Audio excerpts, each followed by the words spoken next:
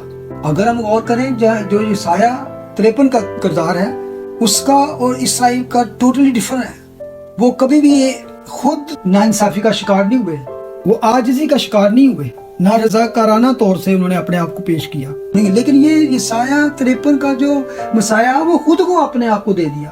وہ خود جیسے کہتے ہیں نا کہ اس نے اپنے آپ کو دے دیا، اور جیسے بھیڑ کو ذبح کرنے کے لیے لے کے جاتے ہیں اسی طرح اس نے منہ نہ کھولا. اور اسرائیل نے کبھی بھی عاجزی سے شکار نہیں ہوئے.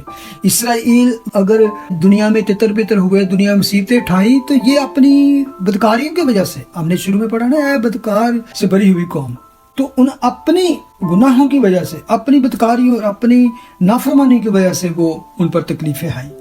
ہاں دوسری قوموں نے جو ان پر کیا وہ ڈیفرنٹ، لیکن جو خدا کے ساتھ تھی، خدا ان کو اپنے ساتھ جب نافرمانی دیکھتا تو تب اس نے ان کو اس طرح چھوڑ دیا. اور وہ کہتے ہیں کہ ایک دن ہم اعلیٰ قوم بنیں گے اور پھر پوری دنیا میں ہماری طرف سے راست بازی اور برکت ملے گی. لیکن یسوع یسایہ 53 میں نہیں ہے.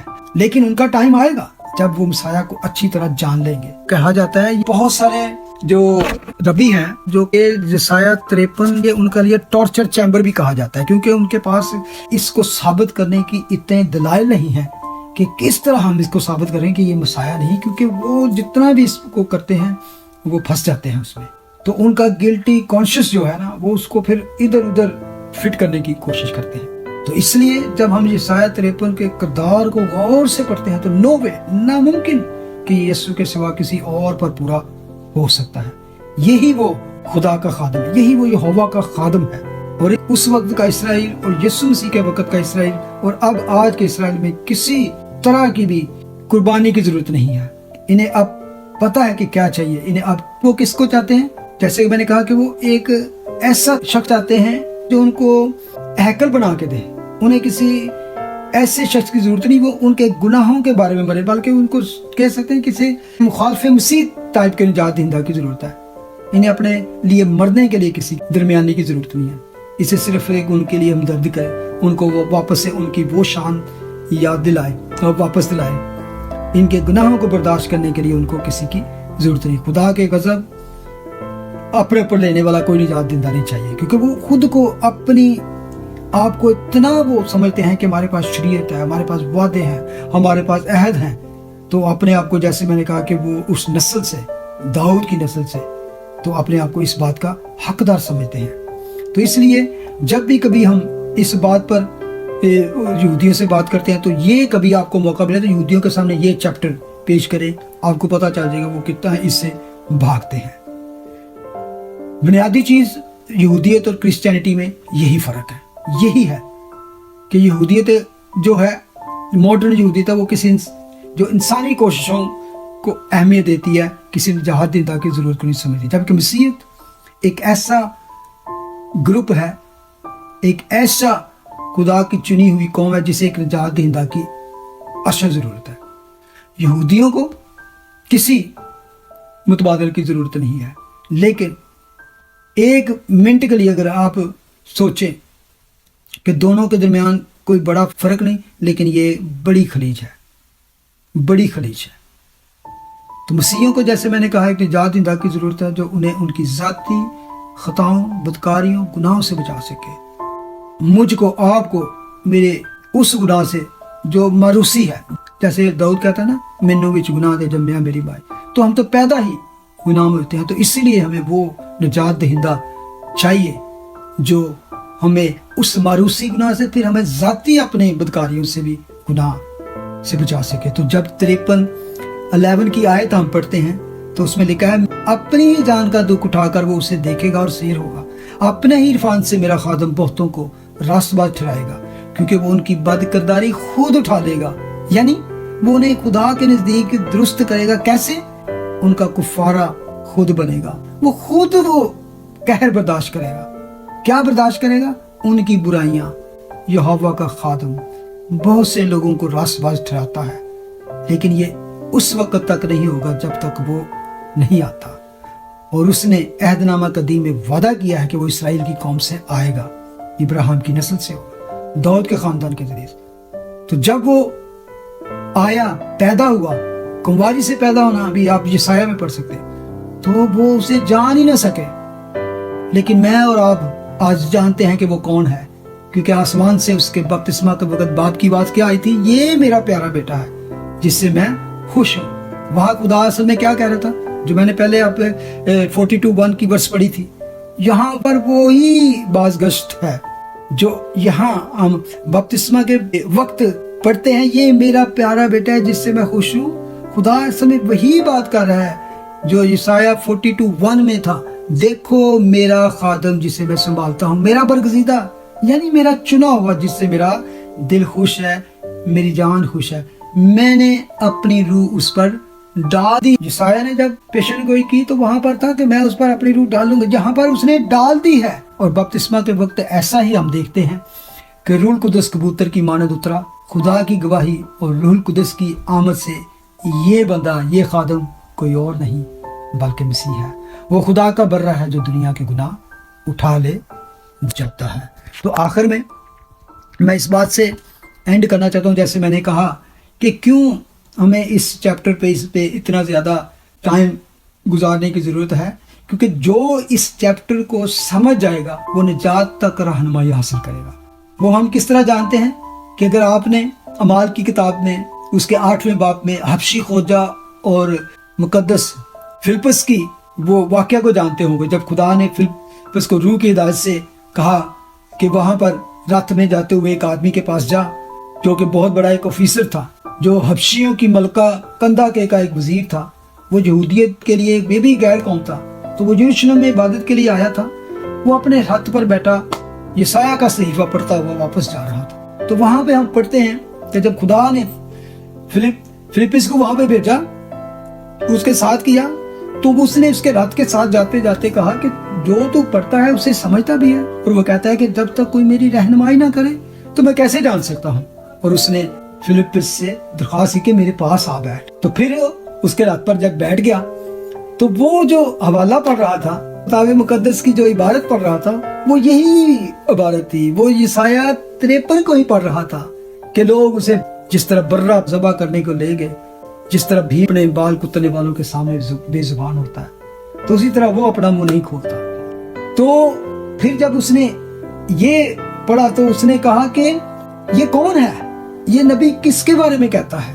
تو اس نے پھر لکھا ہے کہ فلپس نے اپنا منہ کھول کر, اپنی زبان کھول کر اسی نوشتہ سے شروع کیا اور اسے یسوع کی خوشخبری دی. واو, میں کاش کہ میرے پاس ٹائم ہوتا تو کہ اس کو پورا میں آپ کو بتا سکتا کہ اس نے ساتھ میں بیٹھ کر اپنی زبان کھول کر اسی نوشتہ سے شروع کیا اور اسے یسوع کی خوشخبری دی. یعنی اس نے تفصیل سے یسوع کے بارے میں بتایا، اس کی زندگی، اس کے معجزات، اس کے دکھ، اس کی مصلوبیت، اور کس طرح پھر وہ جی اٹھا۔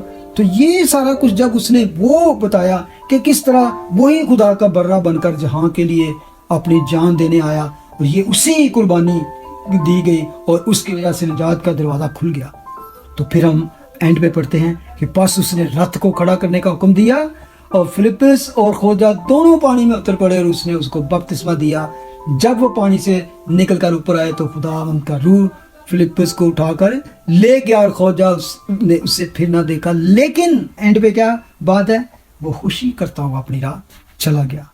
یہ مجھے بہت اچھا لگتا ہے یہاں، اسی لیے ہم آج اس کو اتنی تفصیل سے، اتنی ڈیٹیل کے ساتھ اسٹڈی کر رہے ہیں کہ میری جو امید ہے کہ جو ایماندار ہیں اس پاک صحیفے کو سنتے ہیں، ان کی خوشی جو ہے دوبالا ہو جائے، ایمان میں مضبوطی ہو، اور جو نجات سے غافل ہیں ان کی نجات تک رہنمائی ہو، جس طرح اس حبشی خوجہ کی ہوئی، اور زندہ نجات دہندہ کو پا کر ان کی زندگی روحانی خوشی سے معمور ہو جائیں۔ تو دس از مائی ٹارگٹ، دس از مائی گول، کہ اس کو ہم پڑھتے ہوئے وہ ہماری خوشیاں دوبالا ہوں، جو نہیں جانتے وہ اس کو اور زیادہ خوشی سے معمور ہوں، ایمان میں مضبوط ہوں۔